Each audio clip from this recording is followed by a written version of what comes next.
Hello नमस्कार. सारिकाच लाईफस्टाईलमध्ये तुमचं अगदी मनपूर्वक स्वागत. चातुर्मास हा केवळ उपवासाचा काळ नाही तर आत्मशुद्धी, संयम आणि भक्तीचा पवित्र कालखंड आहे. भगवान श्री विष्णू आणि भगवान श्री कृष्ण यांनी या काळात व्रताचरणाचे महत्त्व का सांगितले आहे, कोणते नियम पाळावे, चला तर सविस्तर माहिती आपण जाणून घेऊया. त्यासाठी हा व्हिडिओ शेवटपर्यंत पूर्ण नक्की पहा. बघा, भगवान विष्णू आणि श्रीकृष्ण कृपेसाठी चातुर्मासामध्ये आपल्याला सुवर्ण संधी आहे. श्री आषाढी शुक्ल एकादशी म्हणजे देवशयनी एकादशी पासून चातुर्मासाला प्रारंभ होतो हे तुम्हा सगळ्यांनाच माहिती आहे. या 4 महिन्याच्या कालावधीमध्ये आपण जप, तप, पूजा, नामस्मरण, सद्ग्रंथ वाचन, सत्संग आणि सात्विक आचरण यांना विशेष महत्त्व आहे. या काळात केलेले प्रत्येक पुण्यकर्म अनेक पटींनी फळ देते असे धर्मशास्त्रात सांगितले आहे. आपल्या यथाशक्ती एक किंवा अधिक संकल्प करून चातुर्मासाचे पालन करता येते. नंबर 1, स्वस्तिक पूजन. दररोज देवासमोर हळद कुंकवाचे स्वस्तिक काढावे.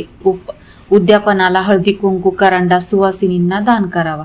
हे 1 नंबर. दुसरं आहे नित्यदान. दररोज किंवा प्रत्येक द्वादशीला देवासमोर धान्य व दक्षिणा ठेवून संकल्प करावा. नंतर ते सत्पात्री, गरजू व्यक्तीस किंवा मंदिरात दान करावे. उद्यापनाला सात्विक व्यक्तीस भोजन किंवा शीता द्यावा. 3, पृथ्वीपूजन. जमीन स्वच्छ करून स्वस्तिक लक्ष्मीची पावले काढावीत. हळद कुंकू फुले अर्पण करून दूध साखरेचा नैवेद्य दाखवावा. समुद्र वसनेची देवी हा श्लोक म्हणावा. उद्यापनाला आईला साडी घेऊन तिचा सन्मान करावा. त्यानंतर 4, बाळकृष्णाचे पूजन.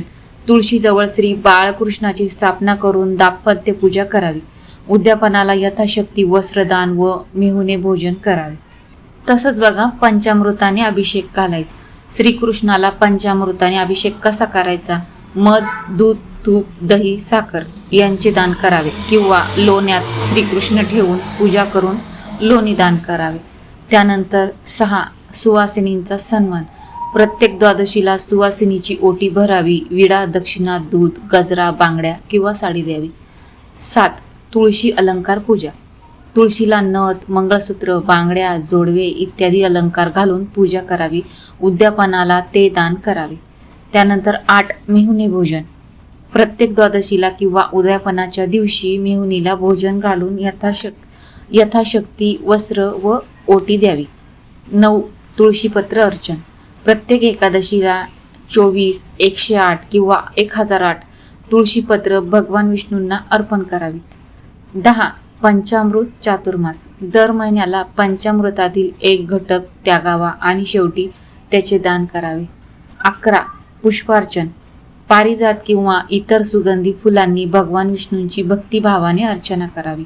त्यानंतर आहे 12, गोपूजन. गायीच्या पूजा करून गोग्रास द्यावा. गाय उपलब्ध नसल्यास चांदीच्या गायीची पूजा करावी किंवा तुमच्या घरात मातीची वगैरे असेल किंवा हल्ली वेगवेगळ्या धातूमध्ये आपल्याला ते गायीची मूर्ती भेटते, तर तुम्ही जी काही असेल ती अवेलेबल तिच्यावर पूजा करून उद्यापनाला यथाशक्ती गोदान करावे. तसेच 13, शिधादान. प्रत्येक द्वादशीला शिधा काढून संकल्पपूर्वक सत्पात्री दान करावे. 14, नित्य देवदर्शन. दररोज किंवा शक्य तितक्या वेळा मंदिरात जाऊन दर्शन, प्रदक्षिणा व नामस्मरण करावे. 15, दीपदान. दररोज तुपाचा दिवा लावावा. द्वादशीला दीपदान, समईदान किंवा मंदिरात तेलदान करावे. 16, लक्ष संकल्प. लक्ष जप, लक्ष नमस्कार, लक्षवाती, लक्ष ओटी किंवा धार्मिक संकल्प यथाशक्ती करावे. 17, पुण्यवृक्ष पूजन. तुळस, औदुंबर, बेल, आवळा इत्यादी पवित्र वृक्षांना 11, 21 किंवा 108 प्रदक्षिणा घालाव्यात. 18, तुळशी पूजा साहित्य दान करावे. निरंजन, कलश, तामन, करंडा, पूजेचे साहित्य इत्यादी वस्तू दान कराव्यात. 19, गुप्तदान. तांदळाच्या वाटीत नाणे, पैसे, चांदी, सोने किंवा इतर दानवस्तू गुप्त ठेवून देवाला अर्पण करावे व सत्पात्री द्यावे. काय दान दिले हे कोणालाही सांगू नये. 20, सुवासिनीस दान. सुवासिनीला साडी, अलंकार किंवा इतर उपयुक्त वस्तू यथाशक्ती दान द्याव्यात.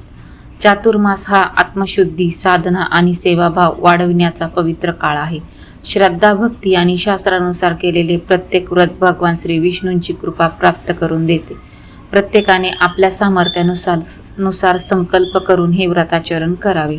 चातुर्मास हा श्रद्धा, भक्ती आणि शास्त्रानुसार केलेले प्रत्येक व्रत भगवान श्री विष्णूंची कृपा प्राप्त करून देते. यथाशक्ती संकल्प करा आणि भगवत प्रीत्यर्थ ते व्रताचरण करा. आजची माहिती तुम्हाला कशी वाटली हे कमेंट करून मला नक्की कळवा. व्हिडिओला जास्तीत जास्त लाईक आणि शेअर करा. यामुळे हा व्हिडिओ इतरांपर्यंत पोहोचण्यास मदत होते आणि तुमच्या कमेंटमुळे मला पुढे जाण्याची प्रेरणा मिळते. मी सारिका या नोटवर तुमच्या सगळ्यांची रजा घेते. भेटूया पुन्हा अशाच आध्यात्मिक धार्मिक माहितीसह पुढच्या व्हिडिओमध्ये. तोपर्यंत सगळ्यांना रामकृष्ण हरी.